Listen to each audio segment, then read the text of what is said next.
Chat GPT ni AI toolidha yookiin immoo artificial intelligence dha yookiin immoo teknoolojii ammayyaa ta'e wantoota garaagaraa wanta nuti beekuu barbaannu kan nutti himudha jechuudha bakka namaa bu'eeti. Egaan wantoota gaaffii qabdan barumsas haa ta'uu akkasuma wantoota beekuu barbaadan applicationii chat GPT banuudhaan yookiin immoo download goonee silkii keenya irrattis haa ta'uu desktop irratti erga install goone booddee wanta barbaannu sana irratti barreessuudhaan search goonee argachuu kan nuti dandeenyu toolii baay'ee ammayyaadha jechuudha. Kanaaf har'agaa faayidaa AI tooliin assignmentii fi akkasuma worksheet garaagaraa hojjechuu irratti gahee inni qabu karaa salphaa ta'een sa'aatii keenya qusachuudhaan hojjechuu akka dandeenyudha har'a kanan isinitti argisiisuu na hordofaa. Jalqaba irratti Google bantu browserii fayyadamtan kan mataa keessanii kan fayyadamtan egaa isin beektu ani Chrome dha kan fayyadamu. Chrome ergan banee booddee Google banaa. Google ergan banee chat GPT jedheetan search godha jechuudha. Chat gpt.com jettanii search gootu. chatgpt.com jettanii search gaafa gootan applicationii isinii fida sana download gochuudhaan kompiitara keessan irratti yookiin immoo silkii keessan irratti download gootanii install gootu jechuudha.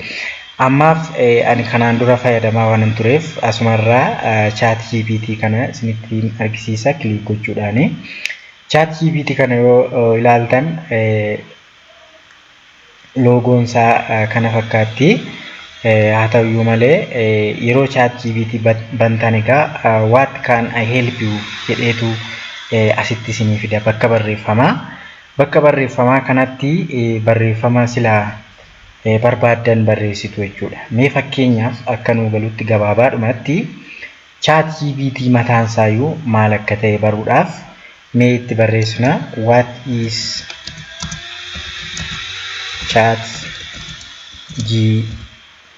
GPT jedheen enter jedhaanii enter ergan jedheeni booddee ofiuma isaatii chat GPT'n maal akka ta'e naaf ibsa jechuudha. Asirratti chat GPT is an AI jechuun artificial intelligence powered chatbot developed by OpenAI. It is based on the GPT yookiin immoo generative pre-trained transformer architecture which enables it to understand and generate human-like text dha. Kana jechuun egaa dura kan train ta'ee baratee lafa taa'ee artificial intelligence dha jechuudha. Kanaaf waan nuti itti galchinu sana dura baratee ofirraa qaba waan ta'eef waan barate sana deebisee nutti ibsa jechuudha. Egaan fakkeenyaaf ani assignmentii kanaan dura jiru tokko banee isinitti argisiisa akkamitti akka inni hojjetu. Fakkeenyaaf assignmentiin kun yoo ilaaltan assignmentii bifa filannootiin qophaa'edha IT irratti. IT irratti kan qophaa'edha. Fakkeenyaaf gaaffii lammaffaarra jirtu kana copy godhee maalin godhaa geesseen chat GPT kanarratti paste godha jechuudha. Chat GPT kanarratti gaafanii paste godhu copy godheen as fiduudhaan bakka message chat GPT jettu kanarratti pasting godha jechuudha. Control V jedheeni pasting godha. Sana booda entering jedha jechuudha. Gaafichi maal jedha seeta yoo dubbistanii ping result may not tell you dash jedha. Filannoon isaa A you are connected, B your connection is responsive, C your connection is consistent, D all configuration and setting information on the network jedha. As keessaa gaa deebii sirrii ta'e filadhaa jechuudha. Kanaaf chat GPT maal godha jechuudha. The correct answer is D jedhe jechuudha. The correct answer is D all configuration and setting information of the network jedhe deebiinsaa isa ta'a jechuudha. Sababii isaa yommuu gadi siqee maal godha jechuudha. Explanation jedhe gadi siquudhaan asitti the pig The ping command checks connectivity between your device and another network device or server by sending packets and measuring the responsive time jedhee haala kanaan ibsee jira jechuudha. Kanaaf gaaffii kamiyyuu gaaffii itti rakkattan yookiin immoo waan baruu barbaaddan tokko haala kanaan yookiin bifa barraa'ee kan jiru yoo ta'e PDF irraas haa ta'u Word irraas itti copy paste gochuudhaan argattu jechuudha. Kan haaraa barreessitan yoo ta'e immoo akkuman waattis ChatGPT jedhee itti barreessa sanatti itti barreessitu jechuudha. Egaan akkanuma gaaffiiwwan PDF irra jiran yookiin immoo gaaffiiwwan advanced ta'an tokko illee hojjechuu ni danda'a jechuudha. ChatGPT'n gaaffiiwwan ulfaatoo illee solve gochuu danda'a. Kanaaf ChatGPT gargaaramuu ni dandeenya jechuudha. Worksheet garagaraa hojjechuudhaaf akkasumallee assignmentii garagaraa hojjechuudhaaf ChatGPT ni gargaara jechuudha. Egaan mee gaaffii PDF jiru tokko statics irratti kan jiru tokko mee asirraa copy paste itti gochuudhaan haala inni itti hojjetuun isinitti argisiisa. Amma fakkeenyaaf asirraa yoo fudhattanii ilaaltan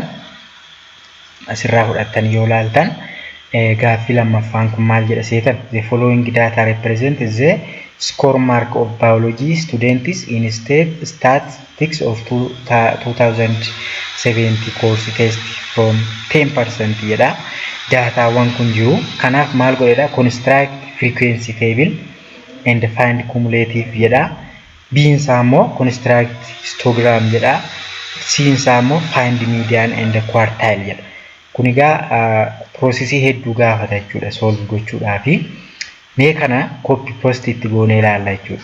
Copy paste itti gochuudhaan akkamitti akka ChatGPT'n kana solve godhee lafa kaa'u copy paste goonee ilaallaa jechuudha. Sana booda enter jennaan jechuudha. Okay.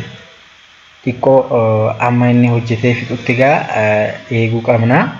ChatGPT'n ofiisaatiyyuu hojjetaa jechuudha. Maal jedhe seetan gad siqee we will follow these steps to solve your problem jedhe. Steppiiwwan kana deemna naan jedhe jechuudha. Jalqaba irratti determine the number of classes using Sturges formula jedhe. Sturges formula kana ofiisaatii maal godhe fidee as kaa'ee jira jechuudha. Construct the frequency table jedhe. Frequency table is immoo fideera jechuudha formulaa isaa. Sadaffaa irratti immoo construct graph jedhe. Arfaffaa irratti compute median and quartile jedhe. Steppiiwwan kana gargaaramnaa jedha. Steppiiwwan kana gargaaramnee solve goonaa jechuudha jedhee jira jechuudha. Amma steppiiwwan kana gargaaramuudhaan amma afuriitti steppiiwwan jiran kana gargaaramee solve godhee lafa kaa'ee jira jechuudha. Argitanii gadi siqxanii yoo ilaaltan class interval godhee bifa teebiliitiin kaa'ee irra kan jiru frequency isaa midpoint frequency relative frequency cumulative frequency ofuma isaatii statics fayyadamee calculate godhee jira jechuudha. Argitanii gadi siqxanii yoo ilaaltan immoo median and quartile isaas haala kanaan first third jedhee gaaffiiwwan gaafatamu sana hojjetee jira jechuudha. Dhumarratti yoo ilaaltan graphics gaafatamne sanallee haala kanaan develop godhee draw godhee kaa'ee jira jechuudha. Graafisaayyuu kanaaf karaa salphaadhaan gaaffii kamiyyuu gaaffii yaada keessa deddeebi'e akkasuma immoo assignmentii ciccimoo ta'an karaa ChatGPT hojjechuun akka danda'amu tutoriaalii kanarraa hubattu jedheen abdii qaba. Kanaaf viidiyoo ta'an argachuudhaaf chaanaalii kana subscribe godhaa. Warri haaraa taatanii viidiyoo koo share like gochuun bukkee dhaabadhaan ergaa kootii yeroo gaarii isiniif haa ta'u.